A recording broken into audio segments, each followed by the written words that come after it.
राजाराम तानाजी खुळे, राहणार मांडवे, तालुका माळशिरस, जिल्हा सोलापूर. मी 2017 पासून इथे येतो. 2017 पासून माझा अनुभव इतका येतं की ही फक्त मलकापूरचाच महिमा आहे, ही फक्त मलकापूरचाच महिमा आहे. ज्या ठिकाणी पहिल्या स्टार्टला त्यावेळेस माझ्या भावाच्या दोन्ही किडन्या फेल होत्या. मुंबईपासून पुण्यापासून दवाखाना केलं, सगळं काय आज उद्या असं करत करत डॉक्टरने सांगितलं तासात मरतो, अर्ध्या तासात मरतोय. आम्ही रडत बसलो आणि आम्हाला असे एक माहिती निघाली की मलकापूर ठिकाणी तुम्ही जावा. आणि ते मलकापूर ठिकाणी आम्ही आलो.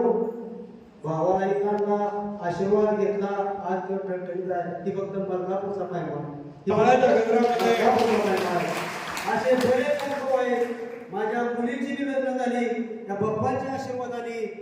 माझ्या मुलीला एक मुलगा एक मुलगी आहे. दुसऱ्या मुलीचं बी शिजर व्हायचं होतं. पाठीमागच्या पौर्णिमेला आलो मी.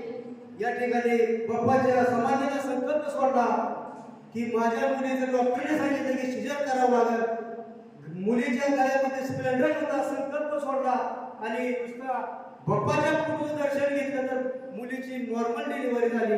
नॉर्मल डिलिव्हरी त्या ठिकाणी आता हे मलकापूरचा महिमा आहे. जिथं काय बंद पडतं तिथं फक्त मलकापूरमध्ये चालू होतं. ही फक्त मलकापूरचाच महिमा आहे. मलकापूरचा महिमा टाळ्याच्या गजरामध्ये स्वागत करूया.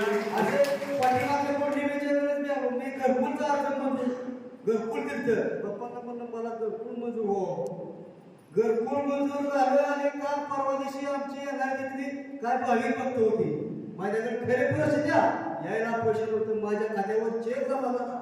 मी येताना ते पैसे काढून मलकापूर. ही सत्य आहे.